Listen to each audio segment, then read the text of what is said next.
Hello everyone, welcome to another one of these Dominion ranking videos. Today we're going to be ranking the 10 promotional cards. I have changed the format up a little bit since the last video. I now have the card text and cost included, so if people are not familiar with the cards, hopefully that is helpful. So yeah, with that out of the way, let's just get into it. Speaking of which, a card a lot of people may not be familiar with is Stash, largely because it's not actually been implemented in the Dominion Online client. So full disclosure, I've never actually played a Dominion game with Stash, so my opinions about this card are perhaps a little bit uninformed, but I still feel confident in saying that it's the worst of these promotional cards. I think that Royal Seal really teaches us that paying 5 for something that looks a lot like a silver is going to be a really bad deal on most boards. And I think that Stash's additional effect is actually probably doing even less than Royal Seal's most of the time. It does have a few combos with Messenger, with Scavenger, and with Masquerade, but even with those, it still seems like an extremely weak card. So yeah, I feel confident putting it at the bottom of the list, even despite my lack of experience with it. At number 9, we have Prince. So this is another card that's on the weaker end, although I have been kind of experimenting a bit with buying this card a little more. I think it can be good when there's alt VP and when the deck control you get from Prince is, kind of lacking on the rest of the kingdom. There is a bit of a tension with Prince where a lot of times if you have the deck control to quickly line Prince up with a good target, you also probably have enough deck control that you don't need Prince. So that's probably the biggest problem that I have with the card. It is also quite slow, in terms of, it's expensive, so it takes a long time to afford one. But also the turn you play it, it's not only is it a terminal do nothing, it also prevents you from playing this other card that you're setting aside.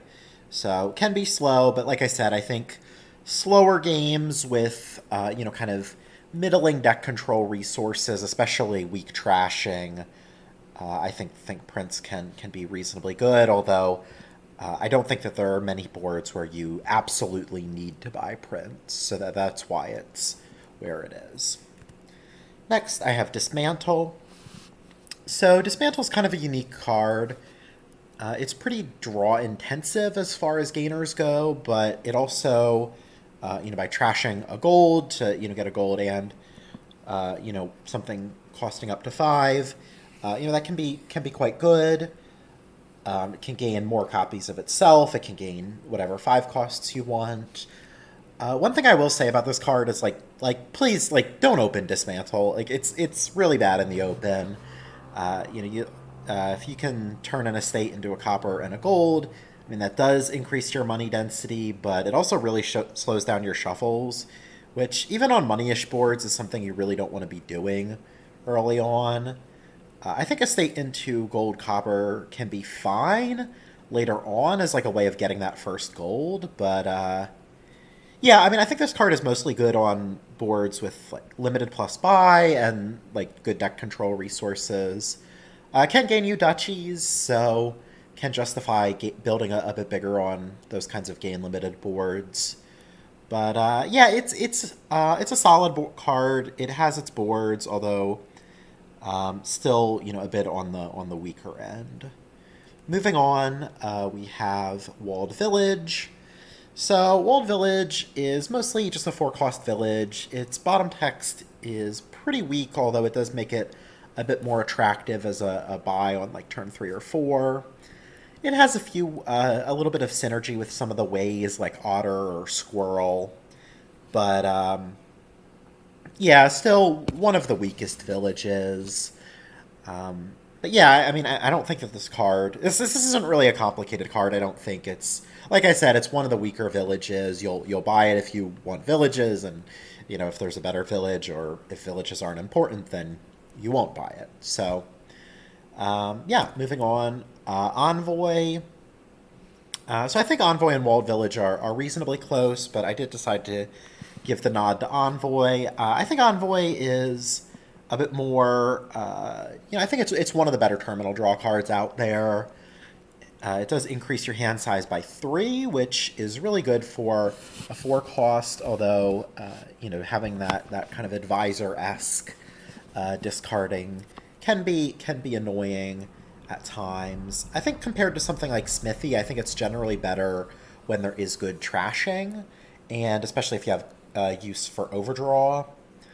I think, yeah, with the trashing, you can kind of make it so that there's not as much variation in the quality of your cards, and that's obviously when Envoy really shines. It can be really bad with stuff like Travelers, like where there's like that one card that you really need to get to, but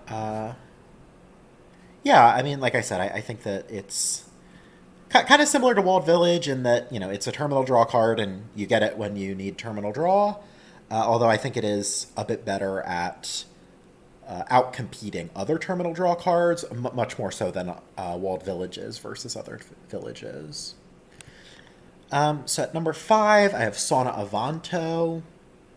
So this is a pretty unique pile. It does a lot of things for you. It can be a village, it can be draw, it can be trashing, but at the same time, it does have some very real weaknesses. First of all, if you want it to be draw or if you want it to be a village, you're going to have to get to the Avantos, and there are 5 saunas, and if you have to take all of them by yourself, then the pile ends up being pretty slow. And I think that a lot of times those uncontested sauna Avanto stacks can be pretty underwhelming.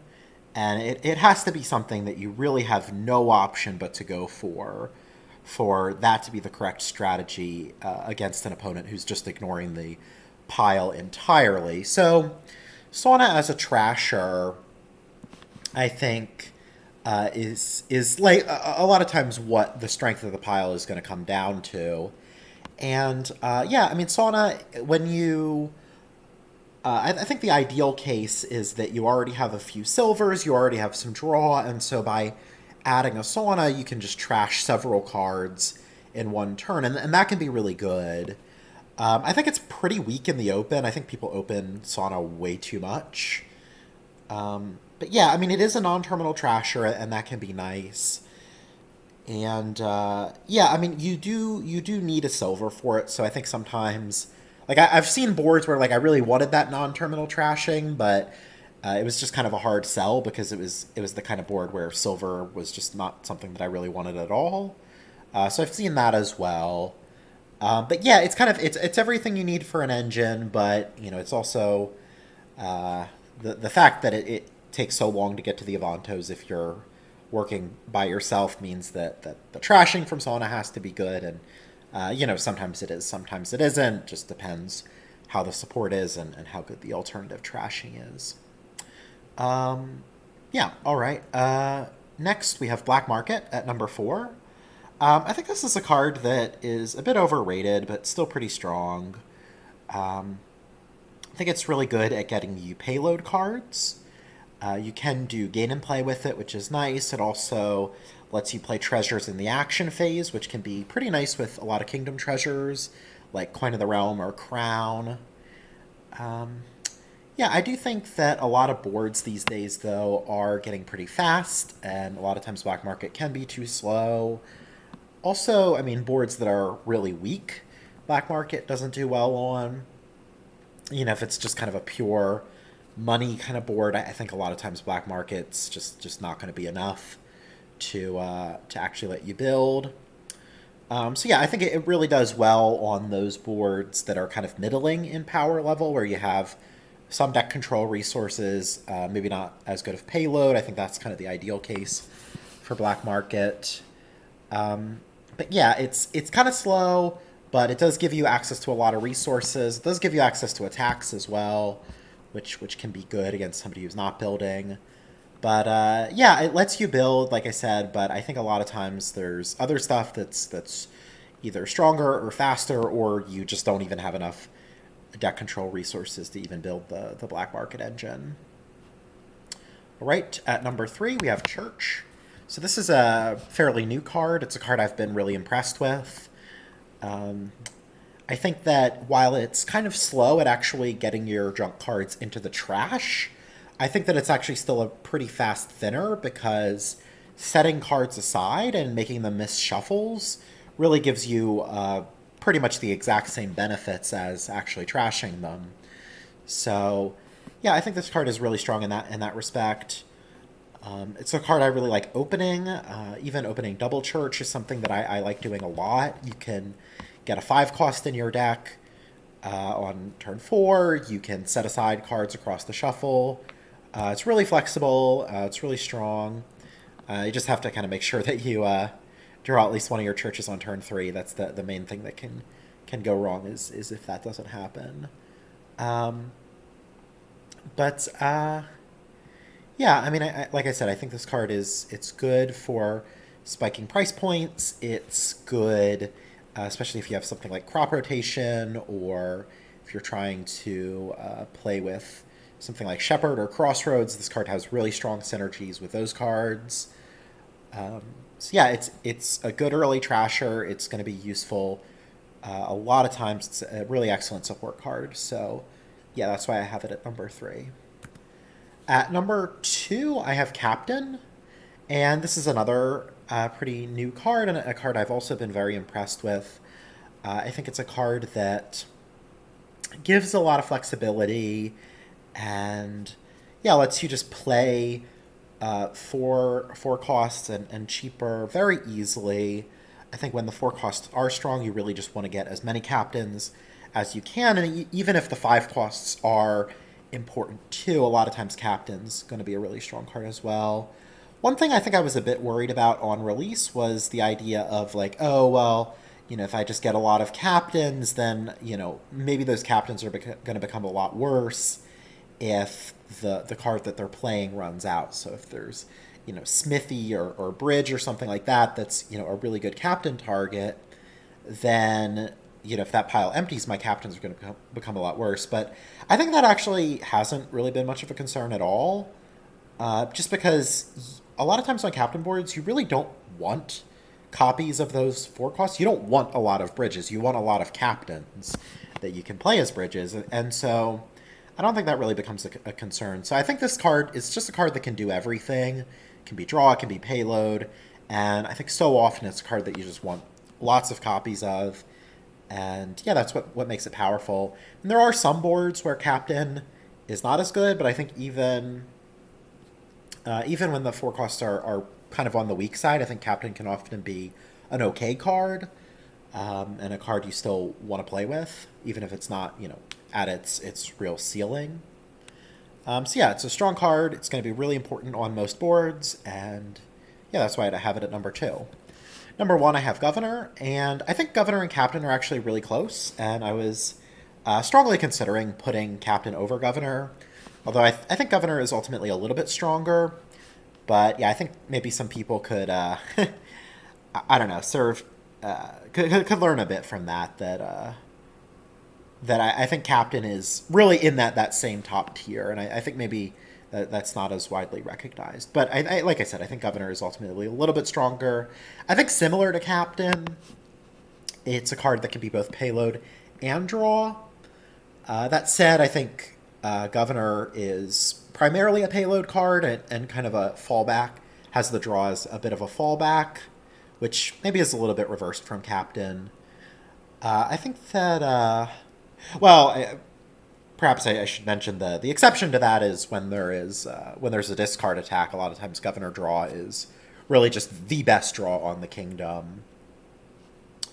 So yeah, I mean, like I said, I think like most payload cards, you're going to want to get your deck control, and then you can add your governors later. I don't think it's a card you need a lot of copies of.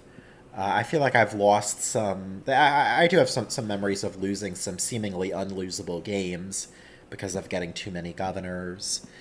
So yeah, I think a lot of times you get your deck control, you get your governors, you gain some golds, and then you can buy some provinces and then also remodel into some provinces as well. Um, so yeah, I don't know. I think this card is like both really strong and kind of overrated. But I also think that it's Seeing how some people play with it on ladder, it seems like they think it's like, damn near the strongest card in the game. So, yeah, there's kind of room for it to be both overrated and very, very strong. So yeah, that's my ranking of these promotional cards.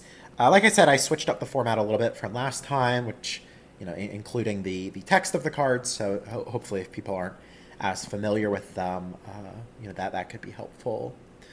So yeah, let me know what you thought. If there's any rankings you disagree with.